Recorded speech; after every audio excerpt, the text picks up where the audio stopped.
हुमैरा का सवाल हुआ है सर, सॉवरेंटी में पावर्स अनडिविजिबल होती हैं, मगर सेपरेशन ऑफ पावर्स भी हमने पढ़ा है, please make me understand. Okay, ये बड़ा कंफ्यूज करता है जी सवाल। हमने सॉवरेंटी में पढ़ा कि सॉवरन की पावर्स इनडिविजिबल होती हैं। सॉवरन, इसको जरा प्लीज अंडरस्टैंड कीजिएगा। कॉन्सेप्ट ऑफ सॉवरेंटी में एक कॉमन मिस्टेक जो करते हैं बच्चे वो ये होता है कि जो सॉवरन होता है he has the absolute authority, but it does not mean कि सॉवरन के पास अथॉरिटी है तो सॉवरन के एब्सोल्यूट अथॉरिटी है, तो वो सॉवरन अपनी अथॉरिटी डेलीगेट नहीं करता। फॉर एग्जांपल पाकिस्तान में कॉन्सेप्ट ऑफ डिवाइन सॉवरेनिटी है। अब डिवाइन सॉवरन है, उसकी सॉवरेनिटी की पावर, सॉवरन पावर डिवाइड नहीं हो सकती उसकी।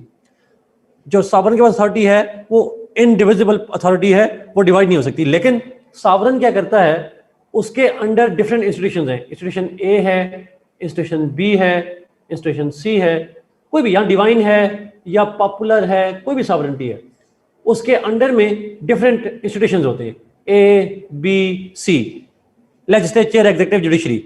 इनके पास भी पावर होती है, बट इनके पास सॉवरन पावर नहीं होती। सॉवरन पावर इसके पास है, इनके पास डेलीगेटेड पावर होती है।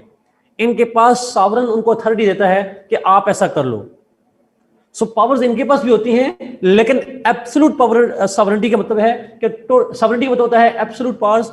जैसे ये ऐसे ही है, मैं आसान लफ्ज़ में समझाऊं कि इख्तियार तो हम सबके पास होता है, लेकिन घर में हम छोटा मोटा फैसला खुद कर लेते हैं, बट फाइनल अथॉरिटी एक खास बंदे के पास होती है। अथॉरिटी हमारे पास भी होती है, बट एक limited. Supreme authority, final authority rest with particular individual और पर्टिकुलर इंस्टीट्यूशन। स्टेट के अंदर उस जो फाइनल अथॉरिटी है उसको हम सॉवरेनिटी कहते हैं।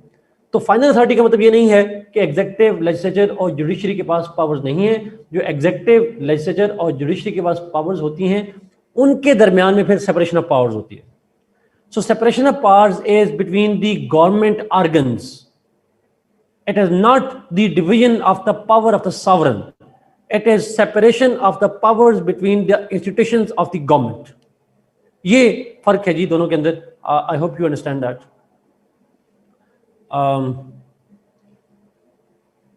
अच्छा, फ्रांस का पीएम और प्रेसिडेंट के इलेक्शन एंड डिसमिस के वे। फ्रांस का प्रेसिडेंट डायरेक्टली अवाम इलेक्ट करते हैं Sajid, people directly elect the president of France, और पीएम जो है वो इलेक्टेड नहीं होता।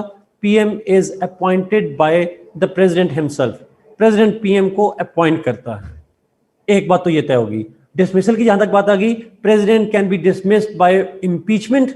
इम्पीचमेंट के जरिए से प्रेसिडेंट को डिसमिस किया जा सकता है, जबकि प्राइम मिनिस्टर को डिसमिस करने का तरीका ये है, दो तरीके हैं। या तो प्रेसिडेंट उसे रिमूव कर सकता है, या उसे वोट ऑफ नो कॉन्फिडेंस से नेशनल असेंबली फ्रांस की डिसमिस कर सकती है।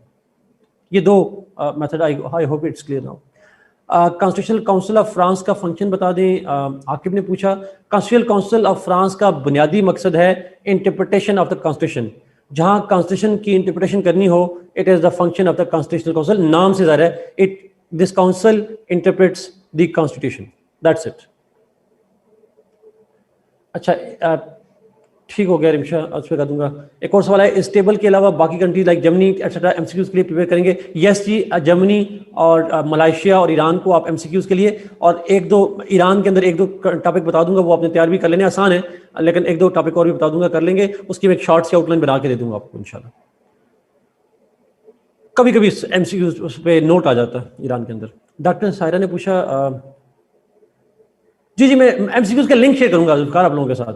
आई will share the link of MCQs.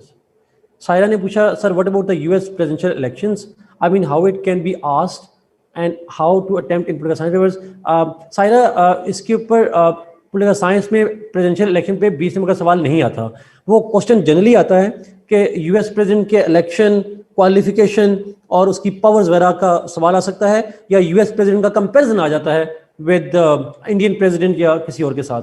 उस कॉन्टेक्स्ट में आप इलेक्शंस लिखते हैं, लेकिन पूरा 20 नंबर का सवाल नहीं आता। एक चीज। दूसरी चीज, पॉलिटिकल साइंस में कैसे अटेम्प्ट करना है, आपने बहुत डेप्थ में नहीं जाना पॉलिटिकल साइंस में इलेक्शन मेथड पे, वो आता भी नहीं है उसमें सवाल। अच्छा, रिमशा का सवाल नीचे है, सर फ्रांस के प्रेसिडेंट को परसेंटेजेस चाहिए होते हैं?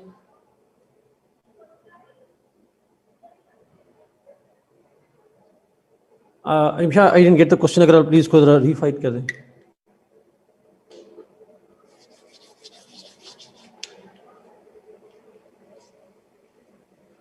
Zanera, thank you for asking a very good question. Again political science की डिबेट हम डेप्थ में नहीं जाते, इसलिए मैंने इसका जिक्र नहीं किया था.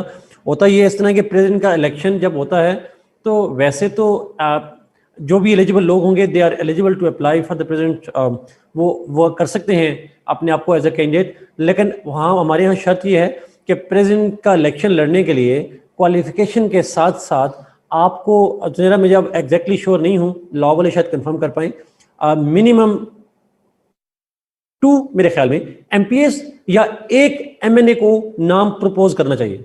जब इलेक्शन कमीशन में डॉक्यूमेंट जमा करवाने जाते हैं तो उसके लिए आपको चाहिए होता है बेसिकली एंडोर्समेंट कह लें, नॉमिनेशन कह लें, फ्रॉम एटलीस्ट 2 एमपीएस. मैं नंबर पे मैं श्योर नहीं हूं, मेरे ख्याल में 2 एमपीएस हैं या एक एमएनए है, बट कुछ एमपीएस और या एमएनए की एंडोर्समेंट चाहिए होती है ताकि वो कहें कि जी हाँ हम इस बंदे को जानते हैं, we endorse him for the election of the president.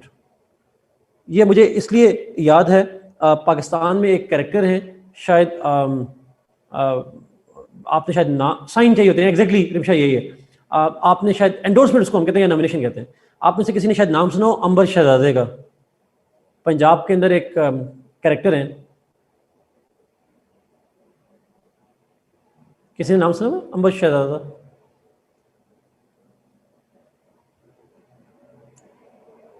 किसी ने नहीं सुना होगा आई गेस. बड़ा इंटरेस्टिंग कैरेक्टर है. जरा यूजुअली यस, ऑब्वियसली जब पार्लियामेंट से एंडोर्स चाहिए इसका मतलब किसी पोलिटिकल पार्टी से बिलोंग करना हो चाहिए उसका, या पोलिटिकल पार्टी के साथ होना चाहिए. ये जरा लाल टोपी, हाँ एग्जैक्टली, उस्मान उस्मान वही वाले. आप जरा देखिएगा जी, उनको कभी सुनिएगा. मैंने उनसे इन पर्सन भी हमारी मुलाकात हुई है, बड़े सेशन हुए उनके साथ. जीसी से मास्टर्स किया हुआ इंग्लिश लिटरेचर में. कॉमेडी कैरेक्टर है, फनी कैरेक्टर है, बट सीरियस कैरेक्टर भी है, शायरी भी करते हैं. अच्छा, वो मुशर्रफ के खिलाफ प्रेसिडेंट के इलेक्शन लड़ने गए थे. अंबर शहजादा नाम से है, शहजादा प्रिंस. अच्छा, वो एक इलेक्शन उनका कार्ड यूट्यूब पे या गूगल में इमेजेस में जाइएगा, बड़ा इंटरेस्टिंग है. तो उन्होंने ना एक दफ़ा हमें स्टोरी सुनाई. उन्होंने कहा मैं मुशर्रफ के खिलाफ 2007 में इलेक्शन लड़ने के लिए गया. मैंने इलेक्शन कमीशन में कहा कि मैंने इलेक्शन लड़ना है. और आप शायद जानते हैं, वो फनी कैरेक्टर हैं, जो लोग जानते हैं उनको, वो एक गद्दे पे सवार होकर गए थे इलेक्शन कमीशन, लिटरली. और उसका गेटअप देख के आप परेशान हो जाएंगे देख के. तो गद्दे पे खड़े इलेक्शन लड़ने के लिए गए. तो जब वो इलेक्शन कमीशन गए तो इलेक्शन कमीशन ने कहा कि प्रेसिडेंट का इलेक्शन लड़ने के लिए आपको तो किसी 2 एमपीएस की एंडोर्समेंट चाहिए. वो एंडोर्समेंट चाहिए आपकी. तो उनका बयान जो कि रिकॉर्ड किया गया, अखबारों में भी आया था, उन्होंने कहा था कि मेरा एक गधा पाकिस्तान के 2 एमपीएस से ज़्यादा क्रेडिबल है. तो he used to say that kind of things. तो मुझे उससे भी थोड़ा याद है ये बात. तो चाहिए होती है. I don't agree with that statement by the way, but just saying it. So कहने का मकसद है कि एंडोर्समेंट चाहिए होती है. मुझे अब ये श्योर नहीं है कि 2 हैं या 5 हैं, बट कुछ एमपीएस की और एमएनए की चाहिए होती है. सेम विद फ्रांस, दुनिया भर के अंदर ये होता है. लेकिन ये कॉन्स्टिट्यूशन लॉ की डिबेट्स है, इसलिए हम पॉलिटिकल साइंस में डिस्कस नहीं करते हैं. फ्रांस के अंदर भी चाहिए होगा, नंबर्स वेरी करेगा, वहां जनरल पब्लिक भी हो सकती है. नहीं जी, I don't agree with his term because that's a bad statement to quote. हम इंसानों को एनिमल से कंपेयर नहीं कर सकते. ह्यूमंस बुरे हों या अच्छे हों, they are humans obviously. But anyway, let's move जी, I guess too, I guess चलते हैं. चार्ट जरा नासिर ओपन करना जरा प्लीज. चार्ट्स ओपन कर लें जी अपने पास, वो लास्ट जो हमने अप्रोच करना है.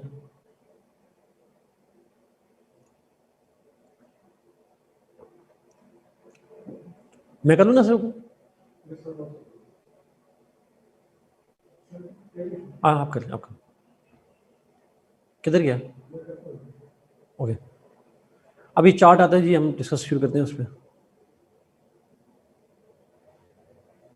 हाँ ये वाला.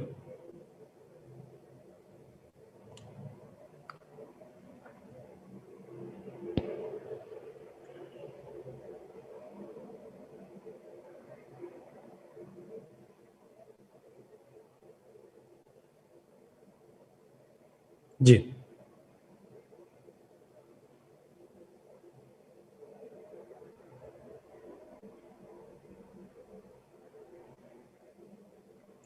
ओके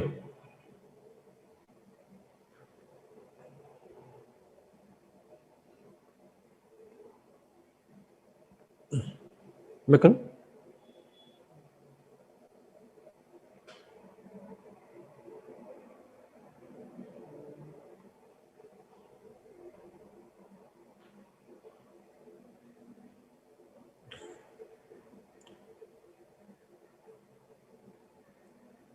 ओके अब ठीक है जी सर आप कर लीजिए। ओके ओहो नहीं वो बहुत कुछ हो जाता है, क्लिक करने से ना गायब हो जाता है। चैट ओपन करें सर। मैं करता हूँ चलिए इधर से। अभी आ जाइए, आगे आगे आगे। Okay sir. अच्छा ये सवाल है जी, जनेरा का सवाल इंपॉर्टेंट है। Sir president is not member of legislature, he can nominate someone from legislature post of PM, not someone general, he has to nominate the person जो कि मेजॉरिटी पार्टी का लीडर हो, उसको नॉमिनेट करता है। मेजॉरिटी पार्टी को nominate करता है, किसी को नहीं करता। बट बात आपकी ठीक है, लेकिन अगर आप इसको जरा मजीद जरा डिटेल में अगर आप देखें तो याद रखिएगा प्रेसिडेंट का जो ओहदा है, मैं बात लेकर चलूँ जी, जो ऊपर जुनैरा ने की है, एक छोटा सा सवाल का जवाब दीजिएगा ताकि मैं इस बात को आगे तरह लेकर चलूँ। बड़ा इंपॉर्टेंट है, मुझे बताएं प्रेसिडेंट के ओहदे को हम टाइटल क्या देते हैं? What is the title of the president's office?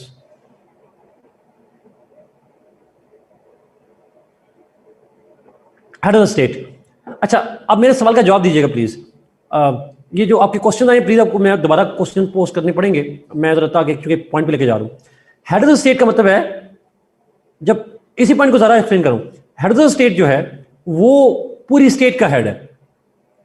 अब स्टेट का जो हेड होता है वो क्या गवर्नमेंट का भी हेड नहीं होता होगा? Will he not be the head of the government too? Because state के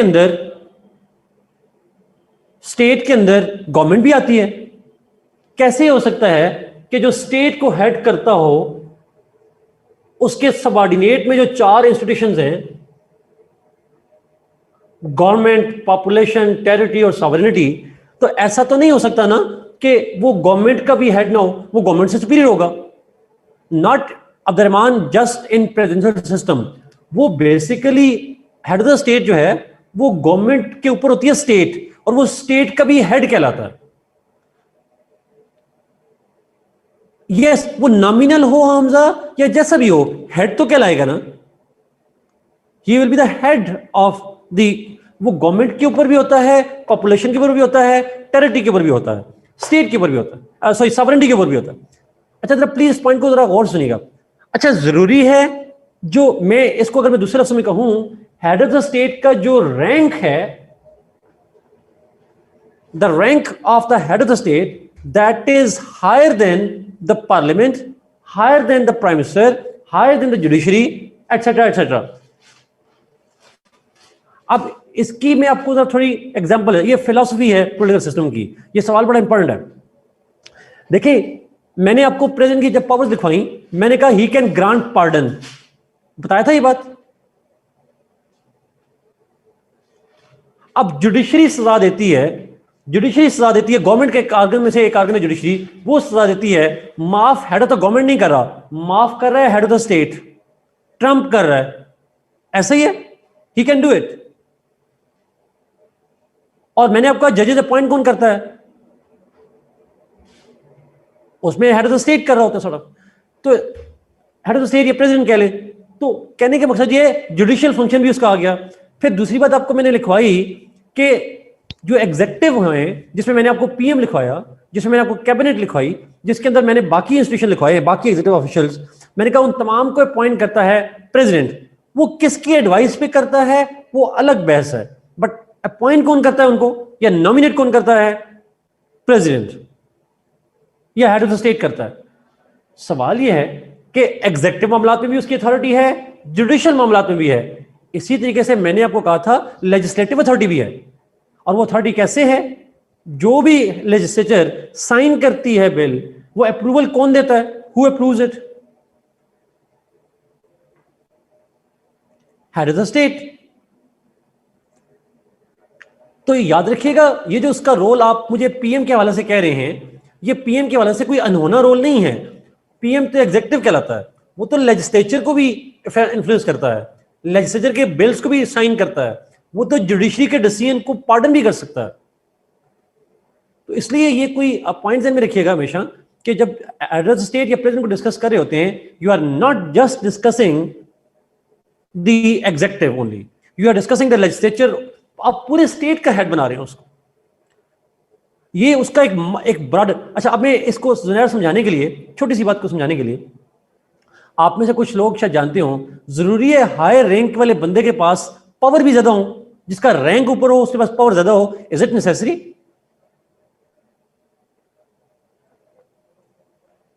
ये बिल्कुल जरूरी नहीं है। मैं चले ऐसा करता हूं, मैं ग्रेड 18 में हूं, यूनिवर्सिटी लेक्चर ग्रेड 18 का होता है, और एक एसएचओ ग्रेड 15-16 का होता है, पावर किसके पास ज्यादा होती है?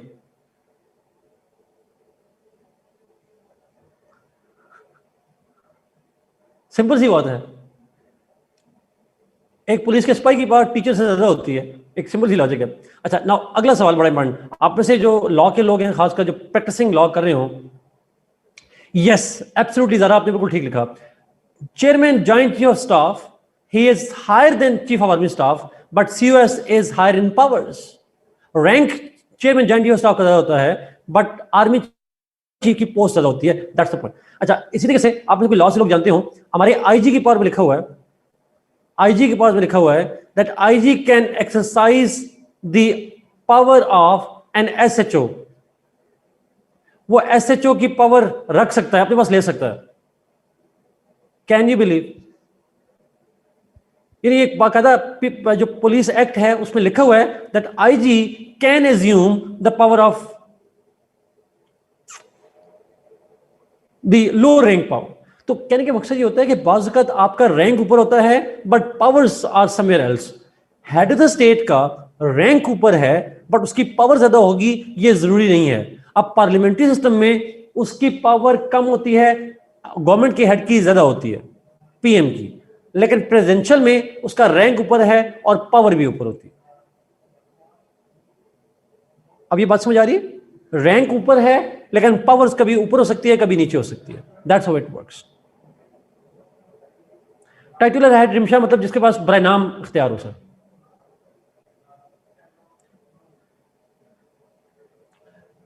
सात पार्लियामेंट्री में head of the government, presidential में हेड ऑफ द स्टेट।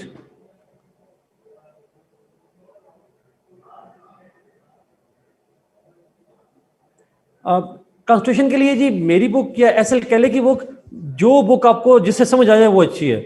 मेरी बुक से अगर आपको समझ आ रही है तो दैट्स एनफ, अगर नहीं आ रही फिर कैले की बुक ले लें। कैले की बुक में थोड़ा लेंथ ज्यादा है sir, that's the problem, otherwise वो भी ठीक है। और कैले की बुक में सारे कॉन्स्टिट्यूशन है नहीं, जो लिखा हुआ है वो ठीक है बट उसमें है नहीं। ओके जी, ये बात समझ आ रही है आपकी? सायरा मेरे पास नहीं है कैले की सॉफ्ट कॉपी, आई विश होती। मरियम, हमने कोई नई टॉपिक नहीं डिस्कस नहीं किया, पुराने सवालों के जवाब दे रहे हैं, हमने नया टॉपिक कोई नहीं शुरू किया।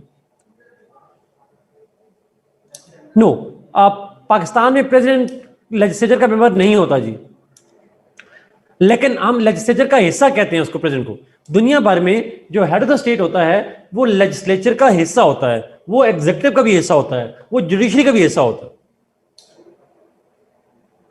वो एग्जीक्यूटिव का भी हिस्सा है, वो लेजिस्लेचर का भी हिस्सा है, वो जुडिशरी का भी हिस्सा है।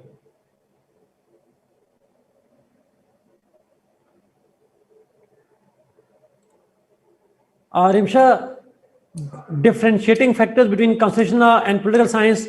रिमशा, जो मैं कराऊंगा वो पॉलिटिकल साइंस, जो मैं नहीं कराऊंगा वो कॉन्स्टिट्यूशन लॉ। आसान तरीन डेफिनेशन, वरना उसके अलावा मेरे पास कोई और शॉर्ट डेफिनेशन है नहीं, ऑनेस्टली स्पीकिंग।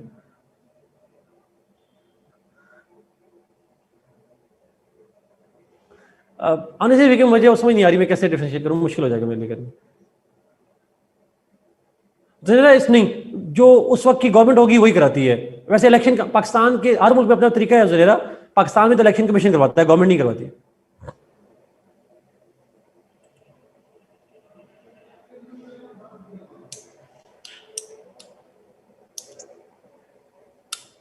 लेकिन ऑब्वियस सी बात है जी, मैं आपको जब कंस्टिट्यूशन लॉ की डिमेन आती है तो मैं साथ बताता जाता हूं कि जितना आप डेप्थ में जाते जाएंगे ना, the more depth you are involve in, it means आप जा रहे हैं उसके अंदर कंस्टिट्यूशन लॉ में जा रहे हैं। हमारे सब्जेक्ट में इतनी डेप्थ नहीं है। ओके, ओ ये क्या होता है, चलो बाद में करते हैं।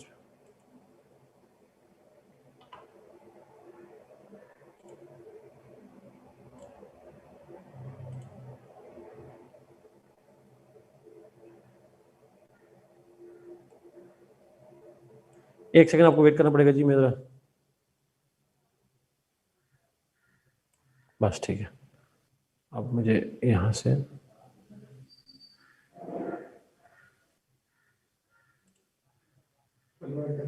बस आ गया, मैं कर दी, चैट से ये देखो आ गया। Okay sir.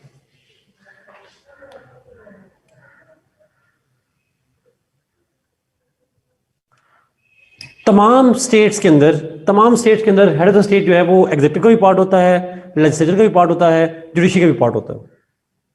इसीलिए तो वो अगर आप देखें तमाम हेड ऑफ द स्टेट की पार हमने पढ़ी थी, और वो पार ये पढ़ी थी कि जो हेड ऑफ द स्टेट होता है वो एनुअल स्पीच करता है तमाम के साथ।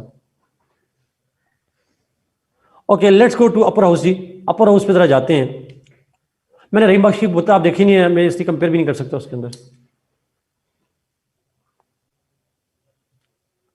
जी। एनफ है एग्जैक्टली।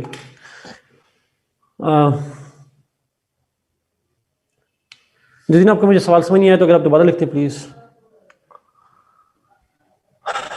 अपर हाउस पे चलते हैं। अपर हाउस के नाम ऑब्वियसली सबसे पहले हमने यूके की बात की हुई है। यूके के अंदर upper house is called House of Lords, Pakistan में सेनेट, इंडिया में राज्यसभा, अमेरिका में सेनेट, और फ्रांस के अंदर भी सेनेट। टर्की में अपर हाउस का नाम क्या है जी? What is the name of upper house in Turkey? जो बताएगा। एक नाम है, वन हाउस नाम है, एक ही हाउस है, जीएनए नहीं कहेंगे, और कहेंगे एक ही हाउस है वहां पे। It's unicameral. यस, यूनिकैमरा अच्छा लफ्ज है वैसे।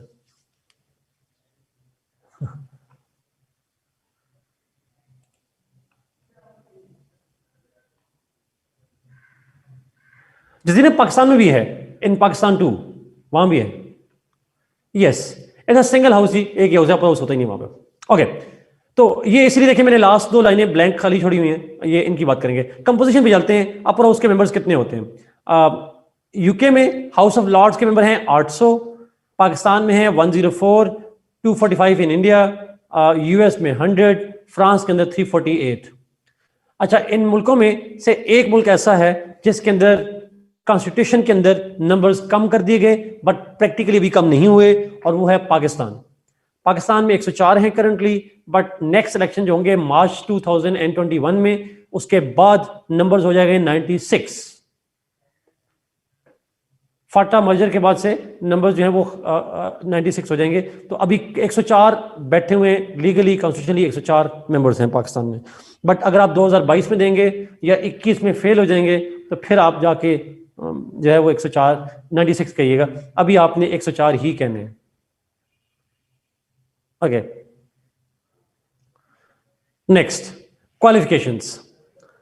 क्या क्वालिफिकेशन होती है? Who can become the member of the upper house? Different, अच्छा सही, टर्म लिखिए। टर्म पहले, टर्म कितने साल के लिए होती है?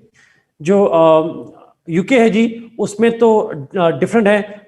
कुछ तो लाइफ लॉन्ग है, मोस्टली लाइफ लॉन्ग ही होते हैं, they are there for life unless they are dismissed. जैसे पिछले दिनों एक पाकिस्तानी लॉर्ड नजीर की डिसमिस हुई है मेंबरशिप। लॉर्ड नजीर की हुई है या किसी की हुई है? एक हेरासमेंट के ऊपर शायद किसी को किया हुआ, but mostly they our life long until they retire for themselves.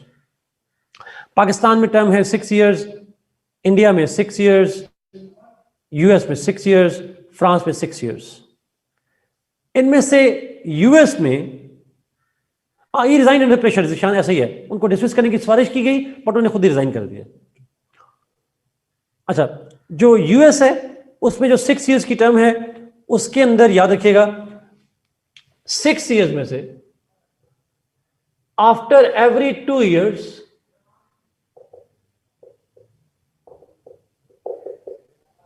Her 2 years के बाद 1/3 members retire. After every 2 years 1/3 member are retired और उनकी जगह पे नए मेंबर्स आ जाते हैं। तो हर 2 साल बाद सेनेट में से 1/3 मेंबर्स रिटायर हो जाते हैं। दैट्स हाउ इट हैपेंस जी ओवर देयर। ये आपको थोड़ा करना पड़ेगा, उसके अंदर अपडेट करनी पड़ेगी। पाकिस्तान, बाकी तमाम मुल्कों में, पाकिस्तान में, इंडिया में और फ्रांस के अंदर जहां जहां 6 साल जी इलेक्शन होगा उनकी जगह पे वो रिप्लेस होंगे। और जो पाकिस्तान है, इंडिया है और फ्रांस है, वहां पे half member retires after every 3 years। वहां 3 साल बाद हाफ मेंबर्स रिटायर हो जाते हैं और उनकी जगह दोबारा इलेक्शन होती है। अमेरिका में 1/3 members after every 2 years। Pakistan, India और फ्रांस के अंदर half members after every 3 years। आखिरी स्टेटमेंट, ये जो मैंने कंपोजिशन लिखी है, यूके में तो 800 मेंबर्स जनरली आते हैं, लेकिन पाकिस्तान में आप जानते हैं there are equal seats among 4 provinces. हर सूबे से कितनी सीट्स आती हैं सेनेट में? अगर आप में से कोई जवाब दे पाए। How many seats from each province? Not 26, 23। साथ आप जो कह रहे हैं आप ठीक कह रहे हैं, लेकिन बाकी को मिला दें कोटा वगैरह को। 23 सीट्स जी, 23 फ्रॉम ईच प्रोविंस। तो 4 करके 92 बन जाएंगी। 92 के बाद 8 सीट हैं फाटा की, 100 हो गई, plus 4 seats are from Islamabad. 23 seat जब मैं हर प्रोविंस की कह रहा हूं, उसमें अंदर कोटा की सीट शामिल हैं, टेक्नोक्रेट्स भी, माइनॉरिटीज भी, वो सारी शामिल हैं। सो 23 seats from each province plus 8 from FATA plus 4 from Islamabad. India में it is almost similar, equal seats from each province plus some special reserved seats. America में equal seats from each province, each state, sorry, America में state कहते हैं। 50 states हैं, हर state में से 2-2 लोग आते हैं। फ्रांस के अंदर प्रोविंसेस नहीं हैं, और वो प्रोविंसेस नहीं है, देयरफॉर वहां पे डिफरेंट रीजन से इक्वल सीट्स नहीं होती, डिफरेंट रीजन्स की डिफरेंट सीट्स होती हैं। मैं इस पॉइंट को दोबारा रिपीट करता हूं। पाकिस्तान, इंडिया, यूएस, तीनों मुल्कों में हर प्रोविंस से equal number of seats. Pakistan में 23 ईच, इंडिया में 23 नंबर नहीं है, डिफरेंट नंबर है, जितना भी नंबर है, प्लस सम अदर सीट्स होती हैं, वहां पे रिजर्व सीट होती है, जैसे हमारे यहाँ फटा की हैं, तो वहां पे डिफरेंट है। यूएस में 50 स्टेट्स हैं, हर स्टेट में से 2-2 लोग आते हैं। फ्रांस के अंदर वहां पे डिफरेंट रीजन्स हैं, प्रोविंसेस नहीं हैं, और हर रीजन की सीट्स अपर हाउस में डिफरेंट होती है। According to their population it is different. वहां पे इक्वल सीट्स हर रीजन से नहीं होती हैं।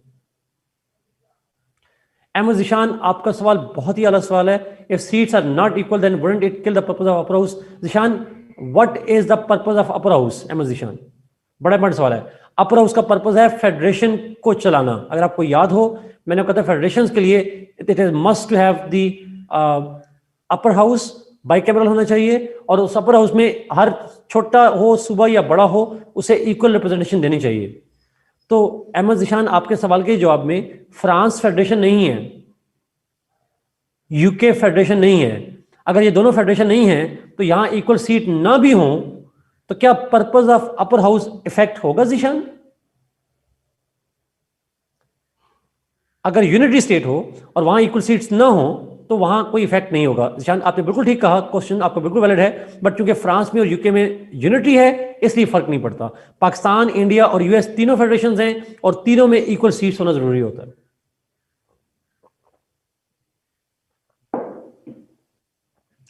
Okay, let's move to the next. Term की बात भी हमने कर ली, क्वालिफिकेशन पे चलते हैं। क्वालिफिकेशंस क्या चाहिए? Who can become the member of the upper house इन मुल्कों के अंदर? अच्छा,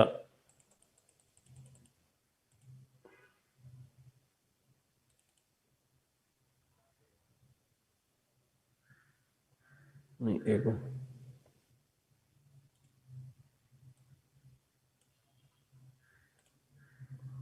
कहाँ चला जाता है? चैट पे चली गई, अब आ गई। ठीक है, ठीक है, आ गई, कर दें आप। Okay, let's see the qualification जी, डिफरेंट क्वालिफिकेशंस हैं. फॉर एग्जांपल यूके के अंदर अगर आप देखेंगे तो you will find out different qualifications, वहाँ पे डिफरेंट क्वालिफिकेशन नजर आएंगी. For example some are law lords जो लॉ के एक्सपर्ट होते हैं, सम आर हेरिडिटरी पीयर्स जो नस्ल दर नस्ल उनको मेंबरशिप मिल जाती है, कुछ को क्राउन अपॉइंट करता है. तो डिफरेंट मेंबरशिप है, कोई फिक्स क्राइटेरिया नहीं है, कोई क्वालिफिकेशन फिक्स नहीं है. पाकिस्तान में एज 30 ईयर्स है, बाकी सेम एज नेशनल असेंबली, सिर्फ एज ज्यादा है. हमारे नेशनल असेंबली में एज कितनी चाहिए, अगर आप मुझको बता सके? 25 एग्जैक्टली.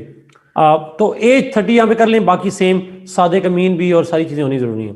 इंडिया में 30 ईयर्स, बाकी सेम एज लोकसभा. अमेरिका में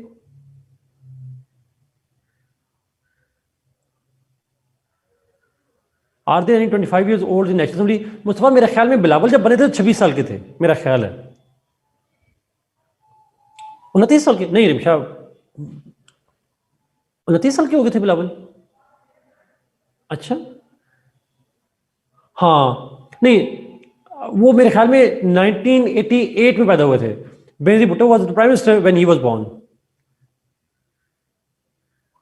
इंस्टा पर 29 लिखा है. अच्छा, अब इसमें मैं नहीं जवाब दे सकता जी, आप जनरेशन ज्यादा आगे हैं मुझसे. खैर, कमिंग बैक, अमेरिका में जाते हैं. अमेरिका के अंदर 30 ईयर्स एज चाहिए सेनेट का मेंबर बनने के लिए, बाकी वही है जो लोअर हाउस की हैं. एक दो चीजें और चाहिए. अमेरिका में सेनेट के लिए मेंबर बनने के लिए the person must be the resident of US for 9 years. मुझे बताएंगे लोअर हाउस में मेंबर बनने के लिए रेजिडेंट ऑफ यूएस कितने साल के लिए चाहिए? Good, 7 years. और प्रेसिडेंट के लिए कितना चाहिए? प्रेसिडेंट के लिए 14 ईयर्स चाहिए. प्रेसिडेंट के लिए 14 ईयर्स. चलिए मैं इसको तरतीब से चलता हूं. लोअर हाउस के लिए 7 साल, अपर हाउस के लिए 9 ईयर्स और प्रेसिडेंट के लिए 14 years. 7, 9, 14. Lower house 7, upper house 9, president 14 years. ये याद रखिएगा प्लीज डेट्स. और आखिरी शर्त, he must be the resident of the respective state. Her state से 2 मेंबर्स आते हैं अमेरिका में. तो कैलिफोर्निया से जो 2 मेंबर आएंगे तो वो 2 मेंबर्स लाजमी होना, शर्त लाजमी है कि those 2 people must be the residents of the respective state. वो कैलिफोर्निया से ही होने चाहिए, तो किसी और स्टेट का बंदा रिप्रेजेंट नहीं कर सकता. आगे चलते हैं फ्रांस के अंदर. जी सायरा, एग्जैक्टली. फ्रांस के अंदर 30 ईयर्स क्वालिफिकेशन चाहिए, बाकी सेम एज नेशनल असेंबली, जो फ्रेंच नेशनल असेंबली है.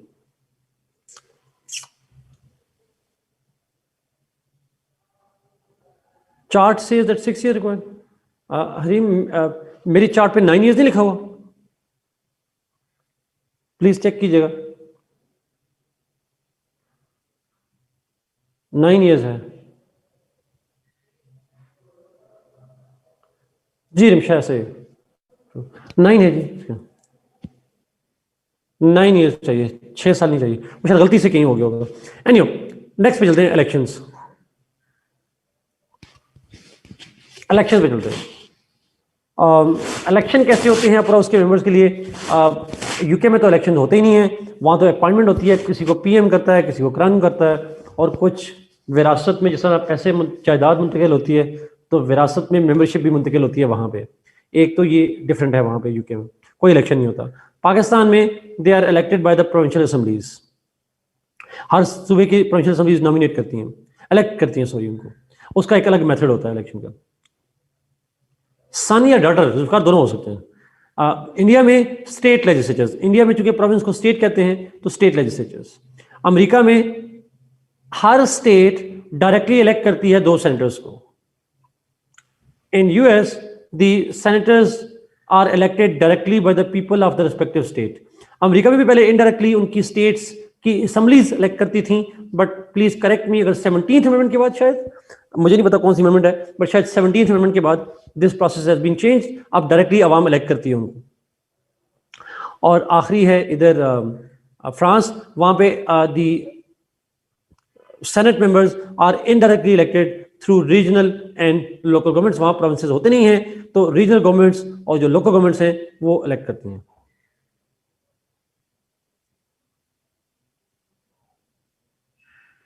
सेवनटीन अमेंडमेंट है. Okay, that's great. ओके जी, let's go to functions and powers. France के अंदर रीजनल स्टेट्स, रीजनल और लोकल गवर्नमेंट जो है वो इलेक्ट करती है उनको, सेनेट के मेंबर्स को। Let's go two powers. Upper house की पावर्स क्या होती हैं? बड़ी आसान सी हैं। तमाम मुल्कों में अपर हाउस का पहला लेजिस्लेशन से रिलेटेड फंक्शन ये है to make law, to amend law, to repeal laws along with the lower house. Lower house upper house के साथ मिलकर लॉज बनाते हैं, लॉ को अमेंड करते हैं और लॉ को रिपील करते हैं। तमाम मुल्कों के अंदर, चाहे यूके हो या चाहे फ्रांस हो, तमाम में सेम पावर्स हैं। दोनों हाउसेस की ऑलमोस्ट पावर इक्वल होती है। एग्जेक्टिव पावर्स से क्या मतलब है? एग्जेक्टिव के ऊपर क्या कंट्रोल होता है? What is the control of the upper house on executive? तो अगर आप देखें पहले 3 मुल्कों में, पाकिस्तान, इंडिया और यूके, इनमें अपर house can only debate the adjective policies. वो डिबेट कर सकते हैं, कोई मेजर कंट्रोल नहीं होता। ना इन्वेस्टिगेशन कर सकते हैं, ना उनके खिलाफ वोट ऑफ कॉन्फिडेंस, ना उनके खिलाफ, ना उनके साथ वोट ऑफ कॉन्फिडेंस, ना vote of no confidence. Upper house में वोट ऑफ नो कॉन्फिडेंस वगैरह नहीं होता, तो अपर हाउस की पावर एग्जीक्यूटिव के ऊपर बहुत लिमिटेड। डिबेट कर लेते हैं, डिस्कशन कर लेते हैं, क्रिटिसाइज कर लेते हैं, रेजोल्यूशन पास कर सकते हैं, बट कोई मीनिंगफुल एक्शन नहीं ले सकते अगेंस्ट द एग्जीक्यूटिव। लेकिन अमेरिका में ऐसा नहीं होता। अमेरिका में अपर हाउस ना सिर्फ डिबेट करता है बल्कि कंट्रोल भी करता है, और वो कंट्रोल सिर्फ प्रेसिडेंट को नहीं करता, एग्जीक्यूटिव की बाकी लोगों को भी कर सकता है। वो कैबिनेट को भी कंट्रोल करते हैं। वो इम्पीचमेंट अगर प्रेसिडेंट के खिलाफ कर सकते हैं तो वो इम्पीचमेंट अगेंस्ट दी कैबिनेट भी कर सकते हैं। वो इम्पीचमेंट उनकी ब्यूरोक्रेसी को भी कर सकते हैं। सो वहां पे इम्पीचमेंट का एक बहुत बड़ा कंट्रोल है। वो इन्वेस्टिगेशन अपर हाउस कर सकता है अगेंस्ट दी एग्जीक्यूटिव, प्रेसिडेंट के खिलाफ, प्रेसिडेंट के किसी कैबिनेट मेंबर्स के खिलाफ उनको इम्पीच भी कर सकते हैं। अच्छा, इम्पीच भी और उनके खिलाफ इन्वेस्टिगेशन भी कर सकते हैं। और एक और फंक्शन है वहां पे, all the executive appointments are confirmed by the officials, all the appointments are confirmed by the Senate. Senate confirms the appointment of the officials.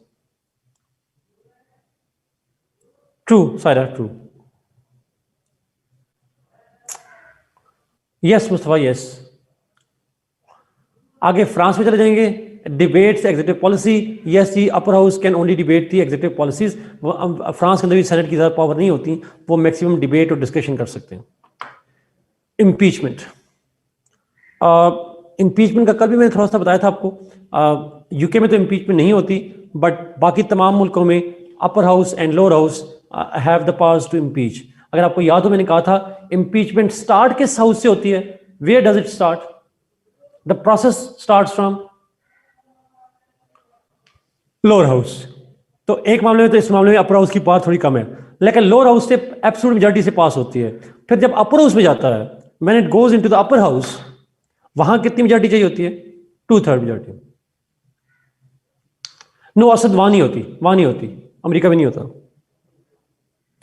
सो तो ये कलेक्टिव रिस्पांसिबिलिटी का जो टर्म है, जिसे पार्लियामेंट्री में होती है। ओके, सो अपर हाउस से 2/3 मेजॉरिटी से इंपीचमेंट प्रोसेस होता है। वहां पे upper house as a jury काम कर रहा होता है तमाम मुल्कों के अंदर।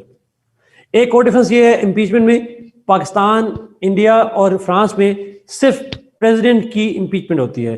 अमेरिका में प्रेसिडेंट की भी होती है, कैबिनेट की भी होती है, उसके बाद एग्जीक्यूटिव ब्यूरोक्रेसी की भी होती है, जजेस की भी होती है, एम्बेसडर वगैरह की भी इंपीचमेंट होती है। वहां तमाम की हो सकती है impeachment. Military power, military power पे जाएंगे तो हमने पहले भी कहा था कि डिक्लेरेशन ऑफ वॉर जो है वो लेजिस्लेचर का काम है। Upper house plus lower house they declare war together, दोनों मिलकर वॉर डिक्लेयर कर सकते हैं तमाम मुल्कों के अंदर। कॉन्स्टिट्यूशनल अमेंडमेंट के अंदर चले जाएं, फिर वही वाली पावर जो हमने लोअर हाउस की देखी थी, they have the same powers. Lower house plus upper house, they both have the power to amend the constitution together. एक हाउस करेगा, फिर दूसरा हाउस करेगा, और वो कर सकते हैं, कॉन्स्टिट्यूशन को अमेंड कर सकते हैं। अमेरिका में 7 कांग्रेस के बाद 3/4 of the states also need to approve the constitutional amendment. वहां पे वो पावर भी उनके पास होती है। अच्छा, फिर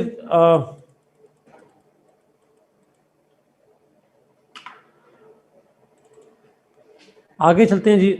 उसके अंदर डिप्लोमेटिक पावर्स के ऊपर अगर हम जाते हैं,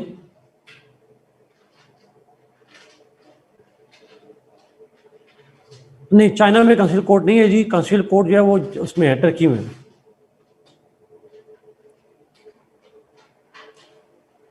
ओके, डिप्लोमेटिक पावर्स पे जब जाएंगे तो डिप्लोमेटिक पावर्स में जो यूएस यूके है वहां पे upper house can debate the foreign policy. Upper house foreign policy पे डिबेट कर सकता है, nothing more nothing less. Pakistan और इंडिया में भी जो अपर हाउस है, डिबेट का आउटकम क्या होता है हमारा? कैथारसिस। वो अपने दिल की भड़ास निकाल लेते हैं, अपने एक ओपिनियन एक्सप्रेस कर देते हैं, nothing more.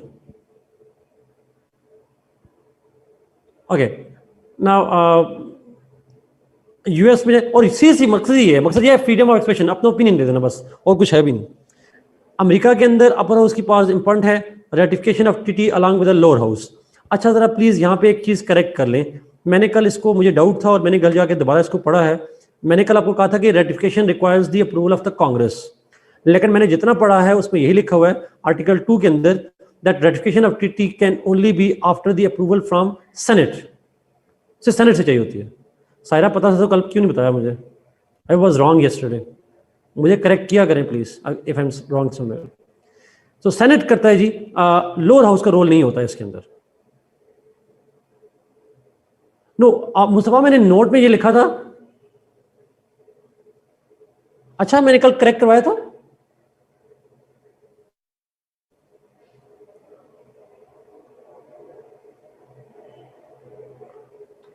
Ji, along with वाला कट कर दें। मेरा नहीं ख्याल मैंने कल ठीक करवाया था, बट अगर करवाया था तो फिर मेरी मेमोरी नहीं होगी।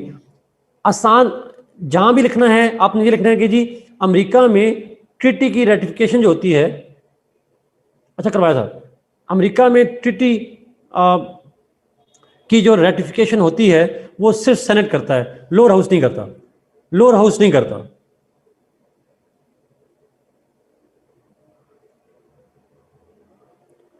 जी, तमाम अपॉइंटमेंट्स 3 बार मैंने कहा है, तमाम अपॉइंटमेंट्स, चौथी बार कह रहा हूं, कंफर्मेशन चाहिए होती है उसकी सेनेट से। ओके,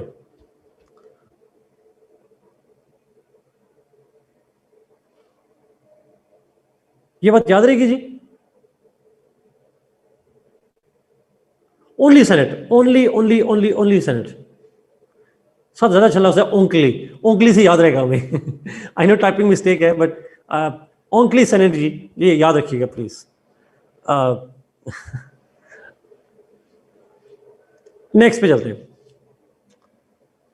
ये ऊपर भी करेक्ट लीजिएगा, क्योंकि मैंने जब लोअर हाउस था तो मेरे ख्याल में लिखा हुआ ये था कि लोअर हाउस में, कि लोअर हाउस जो है वो कांग्रेस के साथ मिलकर करता होता है, बट यूएसए में जो रेटिफिकेशन है वो सिर्फ और सिर्फ जो है वो अपर हाउस करता है। ये याद रखिए, लोअर हाउस का कोई रोल नहीं होता। फ्रांस के अंदर दोनों हाउस करते हैं। Yes both. नीचे जाते हैं जुडिशियल पावर के ऊपर। यूएस में, अच्छा यूके में, द हाउस ऑफ लॉर्ड्स जो अपर हाउस है, it appoints the supreme court जजेस।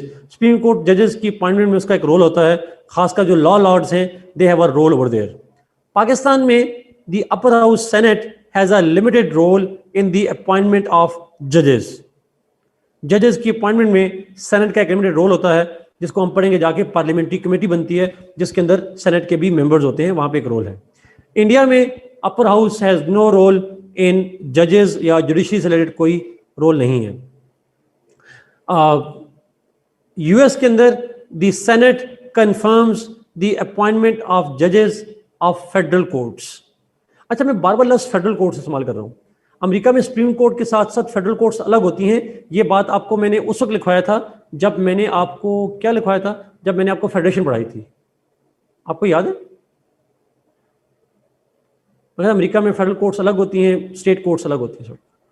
पाकिस्तान में ऐसा नहीं होता, हमारे यहाँ फेडरल कोर्ट्स ही हैं सारी। अच्छा, जुडिशरी के लेक्चर में था, मुझे लगता है फेडरेशन में था, बट जो भी था बताया हुआ। तो अमेरिका में सुप्रीम कोर्ट और जो फेडरल कोर्ट्स हैं, उनके जजेस की जो अपॉइंटमेंट है उसकी कंफर्मेशन होती है सेनेट से। अपॉइंट कौन करता है उनको? Who appoints them?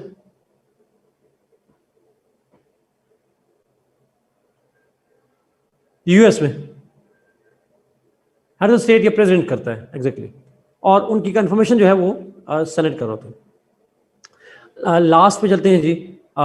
फ्रांस के अंदर 1/3 members of the constitutional council are appointed by the president of senate. ये भी कल बात मेरे ख्याल में मैं बता चुका था। टोटल कॉन्स्टिट्यूशनल काउंसिल के कितने मेंबर्स होते हैं? 9 एग्जैक्टली। सायरा सिर्फ एक छोटी सी चेंज ये करनी है, 1/3 मेंबर्स बाय द सेनेट नहीं कहना, by the senate president. 1/3 are appointed by the Senate President, 1/3 are appointed by the National Assembly President, and 1/3 are President of France.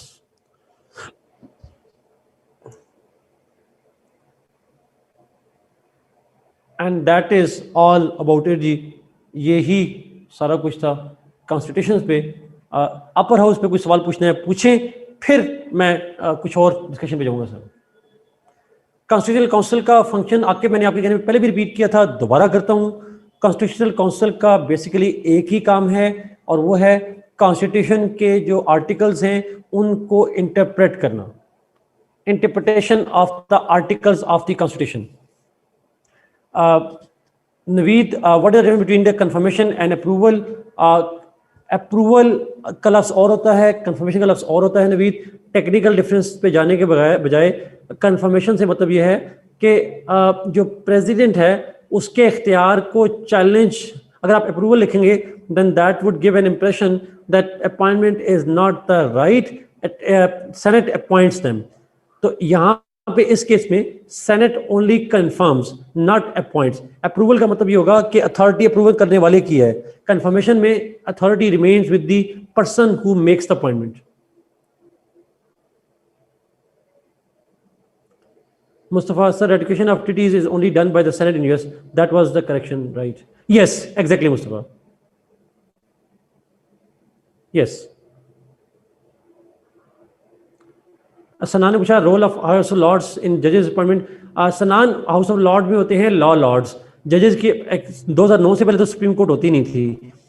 उसके बाद से जब सुप्रीम कोर्ट बनी है तो उसके बाद से सुप्रीम कोर्ट में जो जजेस अपॉइंट होते हैं वो लॉ लॉर्ड्स की रिकमेंडेशन पे होते हैं। हाउस ऑफ लॉर्ड्स के अंदर एक सिलेक्टेड मेंबर्स हैं जिनको लॉ लॉर्ड्स कहते हैं, उनकी रिकमेंडेशन पे होते हैं।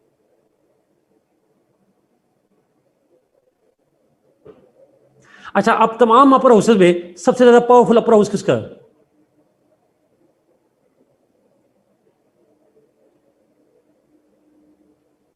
यूएस का। That's true, that's true.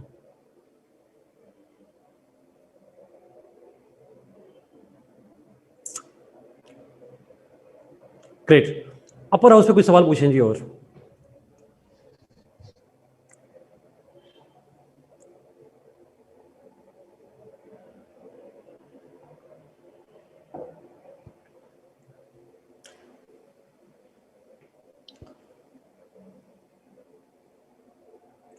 Okay, France के अंदर अपर हाउस जो है सेनेट, वो उसको इलेक्ट करती है वहां की लोकल गवर्नमेंट और उनकी रीजनल गवर्नमेंट। प्रोविंस की जगह पे रीजन होता है और फिर लोकल गवर्नमेंट होती हैं, वो अपर हाउस को इलेक्ट करते हैं। फ्रांस की जुडिशियल पावर्स ज़्यादा हमने नहीं पढ़ी। फ्रांस की जुडिशियल पावर्स उसकी बात कर रही हैं, अपर हाउस की सेनेट की बात कर रही हैं ज़्यादा। उस्मान नो अच्छा जी, अपर हाउस फ्रांस के अंदर अपर हाउस जो है उसका जो सेनेट कहलाता है, उसका जो प्रेसिडेंट है सेनेट का, जो उसका हेड करता है, प्रिजाइड करता है, उसको प्रेसिडेंट कहते हैं। He appoints 1/3 members of the constitutional council.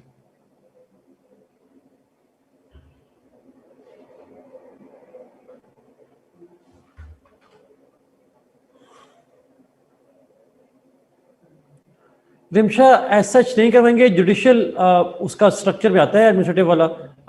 वो कभी कभी सवाल आता है जुडिशियल स्ट्रक्चर पे, मैं हल्का सा जिक्र करूंगा लेकिन डिटेल से नहीं जाएंगे उसके ऊपर।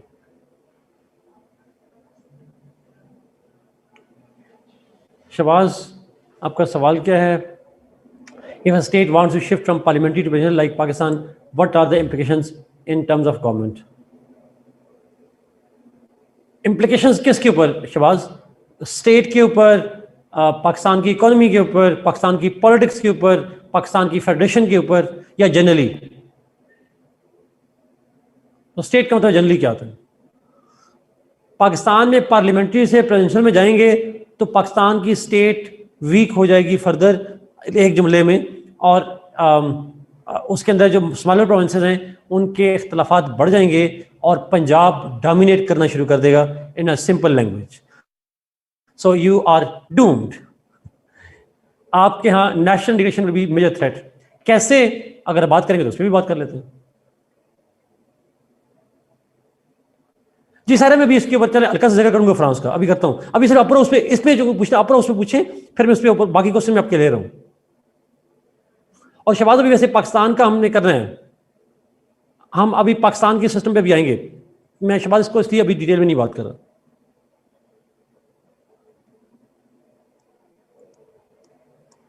No Zulfikar, Pakistan is not a confederation. Pakistan पे भी ना पूछें जी, ये इन मुल्कों में अपर हाउस पे पूछें जरा। अगर कोई सवाल नहीं है फिर आगे चलते हैं, फिर मैं चलता हूं आगे बाकी डिबेट।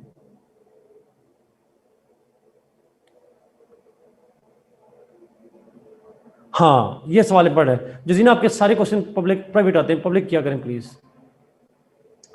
आप यस, उन्होंने पूछा जी पेपर में सवाल कैसे आता है? पेपर में सवाल मैंने आपको पहले भी बताया था, या तो इंडिविजुअली आता है या कंपैरिजन में आता है, दोनों तरह से आ सकता है।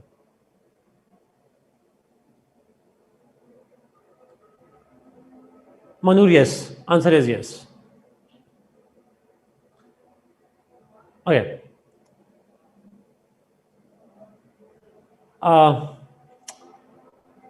अच्छा, मैं थोड़ा इन कॉन्स्टिट्यूशन का आपको बेसिक इंट्रोडक्शन जरा दे दूं जी। मैंने उस वक्त नहीं दिया था, मेरी तरफ से माजरत। मुझे एक छोटा से एक फाइल होगी एक्सेल की जो मैंने आपके साथ दोबारा शेयर करनी है बाद में जाके, लेकिन थोड़ा इंट्रोडक्शन में देना चाह रहा हूँ ताकि ये जो डिफरेंट कॉन्स्टिट्यूशंस हैं ये बने कब थे, इनका मतलब कंपैरिजन थोड़ा सा आइडिया आपको देना चाहता हूँ इसके बारे में। ये पेपर में नहीं लिखना आपने, लेकिन इंट्रोडक्शन में आप लिख सकते हैं। जब किसी सवाल था पहले भी इंट्रोडक्शन में क्या लिखना है, तो इंट्रोडक्शन में थोड़ा सा ये जो डिबेट अभी मैं करूंगा हर मुल्क की, तो आपने लिख सकते हैं। तमाम कोई भी क्वेश्चन आ जाए इन मुल्कों के कॉन्स्टिट्यूशन के ऊपर, आप ब्रॉड सा आइडिया जो इंट्रोडक्शन मैं पॉइंट बताऊंगा ये आपके इंट्रोडक्शन का पार्ट होगा। हर क्वेश्चन में कंपैरिजन नहीं करना, कंपैरिजन का सवाल है तब करना है, वरना नहीं करना। जी Abdulrahman, answer is yes. Mustafa, is it enough? ये आपने बताना है, मैंने नहीं बताना। ये chart is meant to give you understanding and provide you the structure. सवाल है जी पेपर अटेम्प्ट कैसे करना है, तो पेपर अटेम्प्ट करना है लिखकर। आपने लिखकर अटेम्प्ट करने paper. Okay, let me explain. देखिए, क्वेश्चन अटेम्प्ट कैसे करना है, आपने इंट्रोडक्शन लिखना है।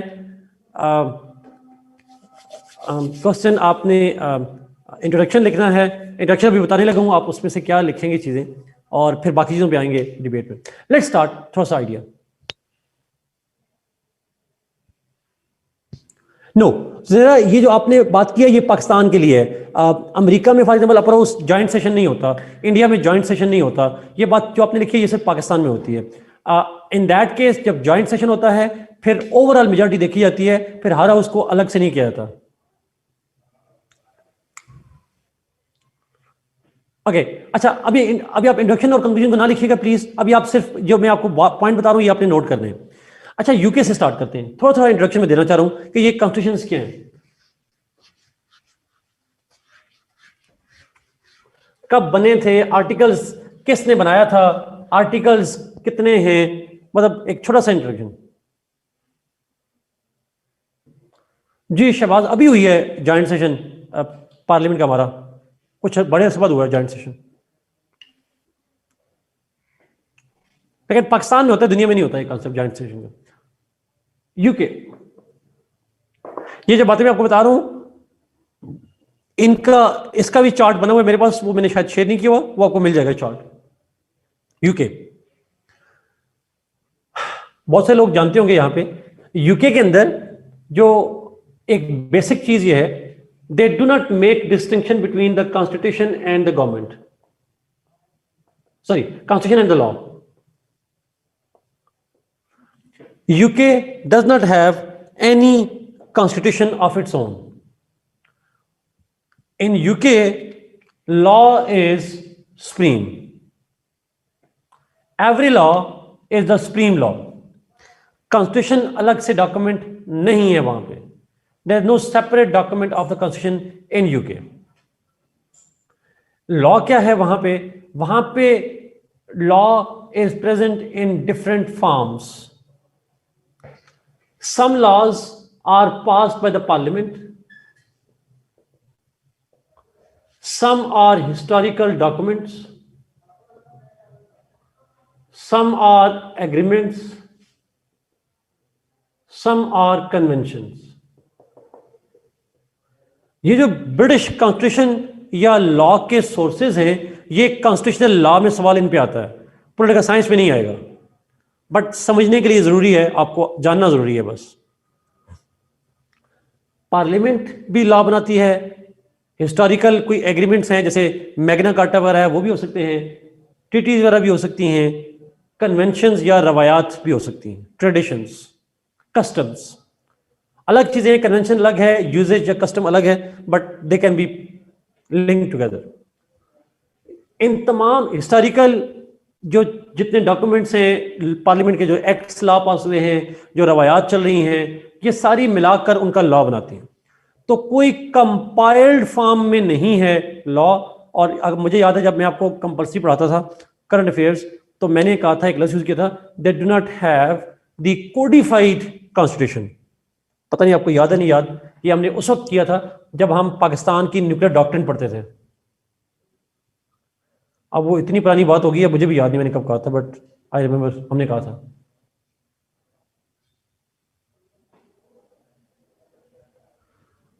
आपकी मेमोरी लोगों की शार्प हो गई है. Good. Yes, it's unwritten.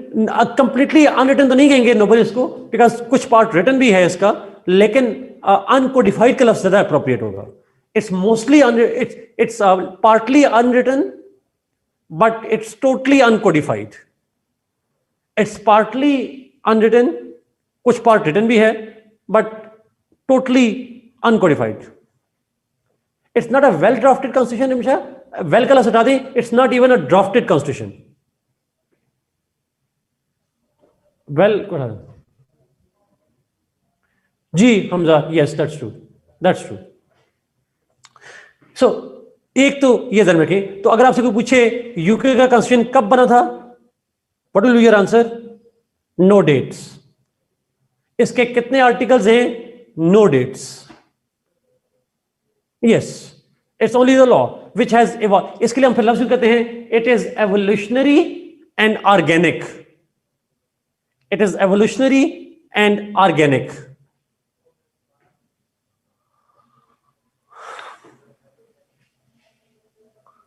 Let's go to Pakistan. अब पाकिस्तान की बात करते हैं.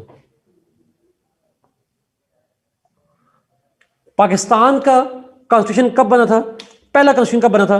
When was our first constitution framed? 1956. खाली 56 लिखा है जुल्फकार, ये 1856 भी हो सकता है शहबाज. 1956. अच्छा, तो क्वेश्चन इज, फिर उसके बाद दूसरा कॉन्स्टिट्यूशन बना 1962 में, तीसरा बना 1972 में, और फिर चौथा कॉन्स्टिट्यूशन बना 1973 में. जुल्फकार, पाकिस्तान उस दिन बन गया था जिस दिन पहला हिंदू मुसलमान हुआ था. ये पाकिस्तान स्टडी में लिखा हुआ है. आप ऐसे ना कहें पाकिस्तान नहीं था, रूहानी तौर पर था. Okay, coming back to the point. जी 1972 में इंटरिम कॉन्स्टिट्यूशन था. इंटरिम कॉन्स्टिट्यूशन, वो इंटरिम कॉन्स्टिट्यूशन है, फुल फ्लेज कॉन्स्टिट्यूशन नहीं था, बट था तो कॉन्स्टिट्यूशन. 1972 में इंटरिम कॉन्स्टिट्यूशन. अच्छा, एनीहो, हम जिस कॉन्स्टिट्यूशन को पढ़ रहे हैं, द करंटली एप्लीकेबल कॉन्स्टिट्यूशन है, करंटली एनफोर्स कॉन्स्टिट्यूशन है, वो है 1973 कॉन्स्टिट्यूशन पाकिस्तान का. हमारा कॉन्स्टिट्यूशन बनाया किसने था? हमारा कॉन्स्टिट्यूशन किसने बनाया था? नहीं, भुट्टो साहब घर में बैठ के बनाया था उन्होंने. भुट्टो साहब ने. ऐसे नहीं कहेंगे पेपर में आप. It was the National Assembly of Pakistan. No. Yes, parliament कह सकते हैं आप. भुट्टो साहब कभी ना कहिएगा please. Bhutto was only the head of the government, not the person who made the constitution. हमेशा याद रखिएगा. It was the parliament of Pakistan या नेशनल असेंबली कह लें, उसने बनाया था. आप ये कह सकते हैं भुट्टो साहब की लीडरशिप ने बनाया था. It was not presented by, it was prepared under the leadership of Bhutto साहब. बस. या in the time of Bhutto का टाइम तो खैर अभी भी है, भुट्टो तो अभी जिंदा है, लेकिन भुट्टो साहब के लीडरशिप में बनाया गया था, लेकिन बनाया जो है वो पार्टी ने था, सारा पार्लियामेंट ने.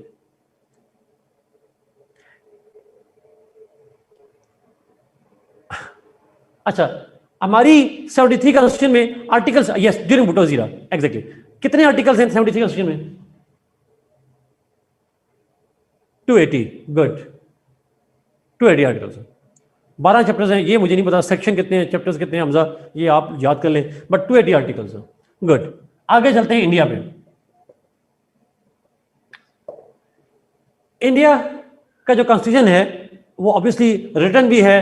इंडिया का कॉन्स्टिट्यूशन कब बना था? Any guess?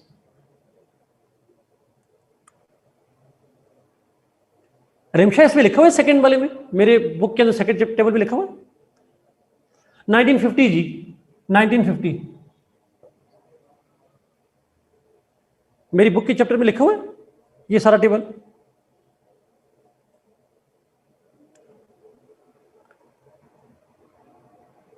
वो पाकिस्तान का लिखा हुआ है, पाकिस्तान का है, पाकिस्तान का. अच्छा, इंडिया का 1950, इंडिया का कॉन्स्टिट्यूशन 1950 बना था. 25 जनवरी, 26 जनवरी, 26 जनवरी मेरे ख्याल में, 26 जनवरी मेरे ख्याल में. अच्छा, इंडिया का कॉन्स्टिट्यूशन किसने बनाया था? Who made this constitution?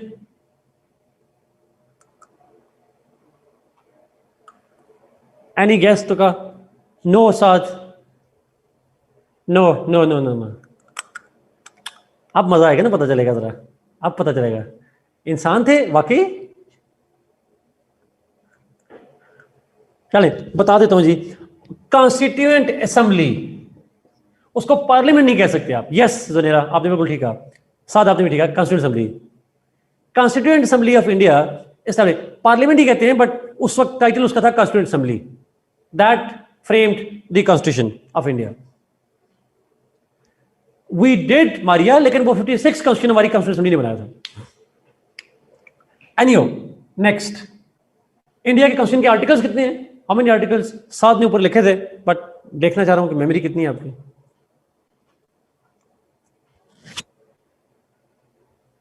साथ देखा 456, 457 जी. साथ मुझे शबाज आप दोनों का नंबर्स का मुझे एग्जैक्ट आइडिया नहीं है, क्योंकि उसके नंबर ऐड होते हैं, सो मैं एज्यूम कर रहा हूं 456, बट मुझे कंफर्म नहीं है. 4368.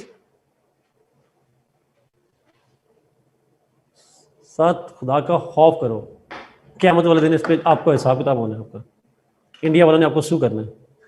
अच्छा, गलती से टाइप, आई अंडरस्टैंड दैट. अच्छा, जितने भी है जी. अच्छा, मारिया ने लिखा 470, मुझे इसका नंबर नहीं कंफर्म जी, अकॉर्डिंग टू गूगल. ठीक है, आप इसको कंफर्म कर लीजिएगा, वेरीफाई कर लीजिएगा. मुझे नंबर नहीं पता, बट जब ये बना था, जब ये बना था तो उस वक्त 395 आर्टिकल थे रिमशा, इसलिए मैंने वहां पे लिखा. अब नंबर ऐड हुए हैं, आप इस नंबर को ऐड कीजिएगा. आपको आपने काम करना है, आपने काम ये करना है कि आपने गूगल पे जाके इंडिया की लोकसभा या गवर्नमेंट की वेबसाइट पे जाके ओरिजिनल कॉन्स्टिट्यूशन उठाना है, उसमें से आर्टिकल देखने. मैं भी कोशिश करूंगा देख लूं, लेकिन आप भी देख लीजिएगा उसके अंदर जितने लिखे होंगे. Yes, it's the lengthiest constitution in the world. दुनिया का सबसे लेंथी कॉन्स्टिट्यूशन जो है वो इंडिया का है.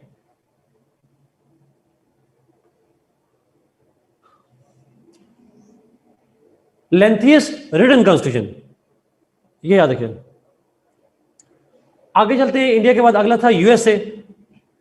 यूएसए का कॉन्स्टिट्यूशन कब बना था? When this constitution was enforce कब हुआ था यूएस कॉन्स्टिट्यूशन? गुड साथ 1978. आज आप सारों को कुछ हुआ है. 1789. आई अंडरस्टैंड 1789 है जी।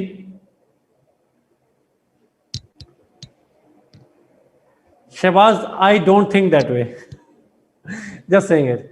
Lengthy constitution actually means that असल में इंडियन स्टेट की मजबूरी है ना, इस world's most diverse state in ethnically diverse state है, और ये सारी इश्यूज हैं जी। इंट्रोडक्शन में आएंगे अब ये सारी उसके अंदर।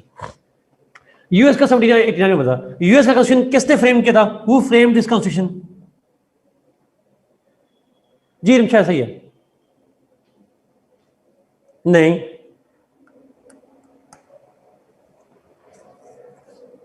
yes, Confederate Assembly. Jefferson was one of the Benjamin Jefferson ये सारे फ्रेमर्स में से थे, बट उसको कन्फेडरेट असेंबली कहते हैं। फिर को रेटिफाई किया था स्टेट्स ने, states had to ratify, 13 states थी जिन्होंने रेटिफाई किया था उसको, ऐसा ही था।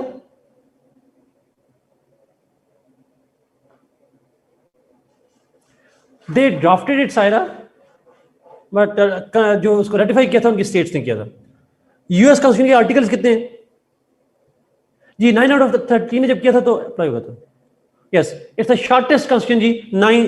7 आर्टिकल्स हैं इसके, ओनली 7 आर्टिकल्स। ओके, नेक्स्ट पे चलते हैं। फ्रांस, फ्रांस की भी हिस्ट्री है जी। अच्छा, यूएस का कॉन्स्टिट्यूशन ओल्डेस्ट कॉन्स्टिट्यूशन है। US constitution is the oldest written constitution, सबसे पुराना लिखा हुआ कॉन्स्टिट्यूशन है। फ्रांस पे चलते हैं। फ्रांस का कॉन्स्टिट्यूशन एंड मोस्ट रिजिड भी, हमारा ठीक है। वैसे हमारा आपको एक इंफॉर्मेशन के लिए बता रहा हूँ आप सबको, आप इसको मोस्ट रिजिड तो हम कह देते हैं, बट मेरे सवाल के बाद शायद आप ना ये कह पाए। आप जानते हैं कि सऊदी अरेबिया का कॉन्स्टिट्यूशन क्या है?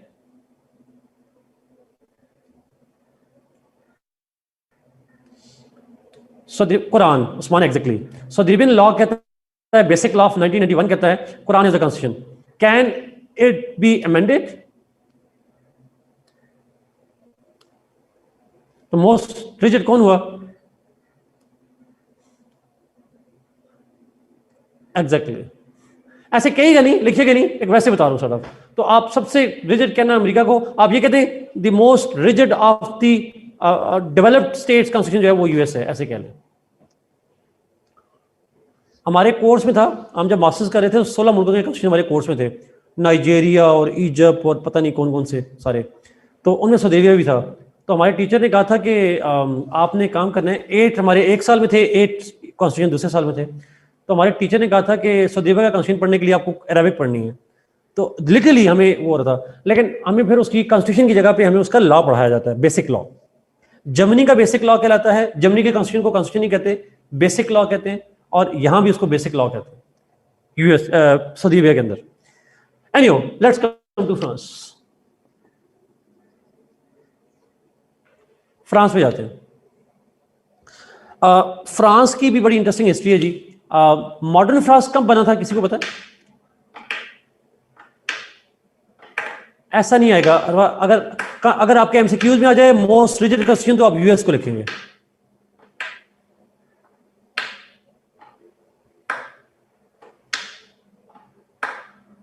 बेसिक लॉ है शहबाज, वहां बेसिक लॉ कहते हैं। Not the fifth Republic Rimsha, not the fifth Republic, original कह रहा हूं, ओरिजिनल। फर्स्ट रिपब्लिक कब बनी थी, इस तरह से जरा मैं कर लेता हूं। When was the first Republic established?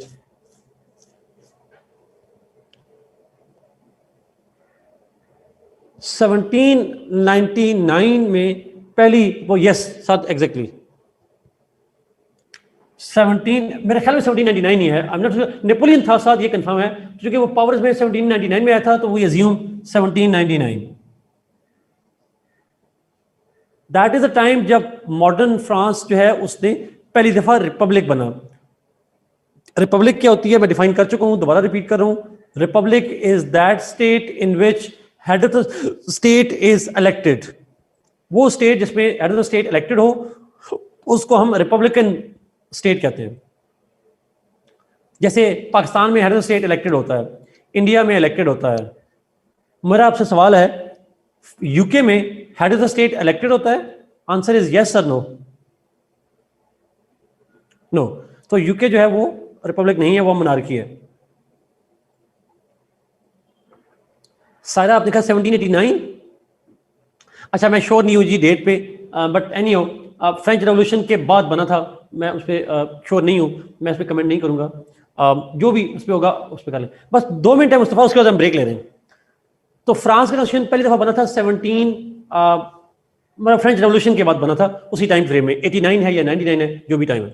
पहली रिपब्लिक बनी, फिर दूसरी बनी, फिर तीसरी बनी, फिर चौथी बनी। जो करंट फ्रांस का कॉन्स्टिट्यूशन है जिसको फिफ्थ रिपब्लिक कहा जाता है, the current that was yes Saira 1958 में 1958 में फिफ्थ रिपब्लिक बनी।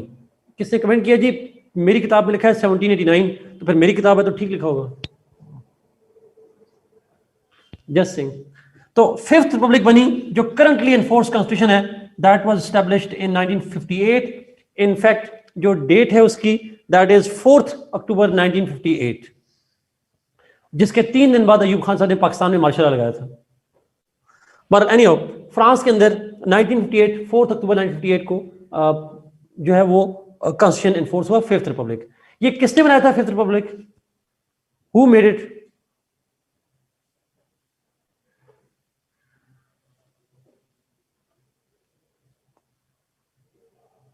Yes, Saira, exactly. Charles de Gaulle जी। It's called one man constitution. इसको वन मैन कॉन्स्टिट्यूशन भी कहते हैं। ये किसी असेंबली ने नहीं बनाया, एक बंदे ने बनाया। अब भुट्टो ने वन मैन नहीं था, भुट्टो असेंबली थी, यहां पे वन मैन है। इसके लिए एक दूसरा टर्म भी होता है जो एमसीक्यूज में अक्सर आता है। No, there was no constitutional body Shahbaz, it was de Gaulle himself all alone. और इसको एक और लफ्ज भी यूज करते हैं इसके लिए title, and it is called tailor made constitution.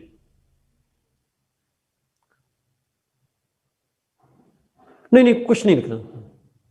One man army, one man constitution भी कहते हैं, और साथ इसको कहना है it is tailor made constitution. Tailor made से मतलब है दर्जी जिस तरह आपको सूट जो चीज कर रही हो बॉडी की फिटिंग के लिहाज से सूट बनाता है, तो इसी तरीके से फ्रांस के अंदर भी जो कॉन्स्टिट्यूशन है वो टेलर मेड है, जो कि नेपोलियन कह रहा हूं, चार्ल्स डिगाल के इंटरेस्ट को देखकर बनाया गया था। पाकिस्तान के तीनों में से भी एक कॉन्स्टिट्यूशन को टेलर मेड कॉन्स्टिट्यूशन कहते हैं। कौन सा? ये पाकिस्तान के एमसीक्यू में भी आ सकता है। यस साद, एग्जैक्टली 1962 अयूब खान साहब वाला। और अयूब खान साहब वाकई इंस्पायर भी थे उससे, डिगाल से। और आपको पता है हमने जब डिगाल ने 1958 कॉन्स्टिट्यूशन में अपनी असेंबली का नाम नेशनल असेंबली रखा, तो हमने अपने लोअर हाउस का नाम जो नेशनल असेंबली रखा था वो डिगाल से इन्फ्लुएंस होकर ही रखा था। बिकॉज डिगाल ने लोअर हाउस का नाम नेशनल असेंबली, अपर हाउस का नाम सेनेट, और हमारे अयूब खान साहब ने भी एक ही हाउस रखा नेशनल असेंबली, और बाद में हमने अपर हाउस का नाम सेनेट रख दिया। तो हमारे जो असेंबलियों के नाम हैं, हमने फ्रांस को कॉपी किया हुआ है, फ्रांस ने हमें कॉपी नहीं किया हुआ। प्लेजरिज्म हमारा है। अच्छा, फ्रांस के कॉन्स्टिट्यूशन के आर्टिकल्स हैं कितने? How many articles are there? Any guess? Google के बगैर? यस। नहीं हमजा, अभी भी 92 ही है मेरे ख्याल में। हमजा, मैंने तो लास्ट ईयर तक तो 92 ही थे।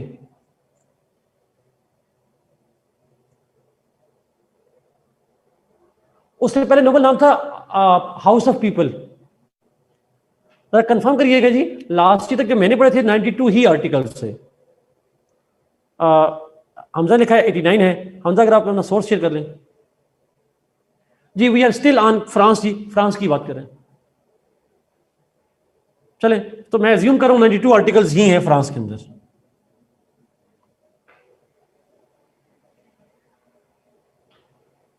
मे भी हमजा फिर 1-2-3 सालों में हुए हूं, 1-2 सालों में हुए, क्योंकि लास्ट ईयर तक मेरे पास 92 ही थे। इसको देखना पड़ेगा फिर एकदम, मैं कॉन्स्टिट्यूशन दोबारा देख लूंगा। I will see it again and we can make corrections on that.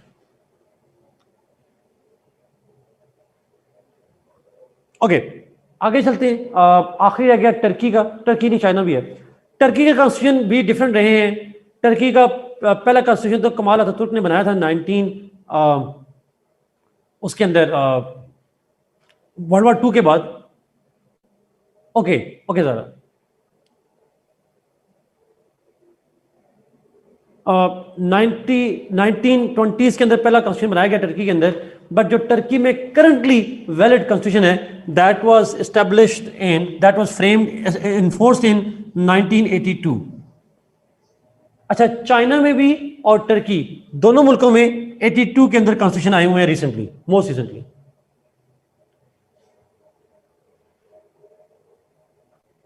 Turkey के अंदर this constitution was made by the military leadership, military martial law में बना था ये कॉन्स्टिट्यूशन। और अगर मैं गलत नहीं हूं तो टर्की के आर्टिकल्स हैं 132। अच्छा, टर्की और चाइना में मुझे मिक्स हो जाता है, एक के 177 है, एक के 132 है। मेरे ख्याल में टर्की 38 सर ठीक कह रहे हैं, 138 आर्टिकल्स। अब टर्की और चाइना में से एक के 138 है, एक के 177 है। अब ये मिक्स मुझे हो रहे हैं दोनों में से किसके हैं, बट आप देख लीजिएगा। अगर 177 टर्की के हैं, ओके, 177 टर्की के हैं, फिर चाइना के 138 है, ये आप उसको देख लीजिएगा। दिस इज द कॉन्स्टिट्यूशन जी। फिर आखिरी चाइना पे आ जाते हैं, 1982। चाइना के कॉन्स्टिट्यूशन भी डिफरेंट हैं, डिफरेंट बनाते रहे, माओ ज़ेडुंग ने बनाया, डिफरेंट कॉन्स्टिट्यूशन बनते रहे। ये कोई पहला कॉन्स्टिट्यूशन नहीं है, बट जो करंटली एनफोर्स कॉन्स्टिट्यूशन है 1982 का, और उसके आर्टिकल जो हैं वो 138 constitution articles. So this is a brief introduction जो आप हर उसके अंदर लिख पाएंगे। जब जिस पे भी सवाल आएगा उसके वजह से आप बात कर सकते हैं। Isa from SL Calais, SL Calais। China constitution किसने बनाया था 1982 में? 82 में प्रेसिडेंट जो थे डेंग ज़ियाओपिंग थे मेरे ख्याल में, प्लीज करेक्ट मी, डेंग ज़ियाओपिंग मेरे ख्याल में he was the president of China जिन्होंने कॉन्स्टिट्यूशन बनाया था 82 में। लेकिन चाइना में जो भी कॉन्स्टिट्यूशन होता है वो कम्युनिस्ट पार्टी बनाती है जी। हमारा जब आप इंट्रो लिखेंगे, इंट्रो के बाद आप क्वेश्चन के अकॉर्डिंगली हेडिंग देखने शुरू कर दोगे। फॉर एग्जांपल क्वेश्चन में लिखा हो कि जी डिस्कस द क्वालिफिकेशन इलेक्शन, तो इंट्रो के बाद आप क्वालिफिकेशन लिखना शुरू कर देंगे। टर्की का मिलिट्री लीडरशिप जो 1982 में बनाया था, मार्शल लॉ में बना था वो।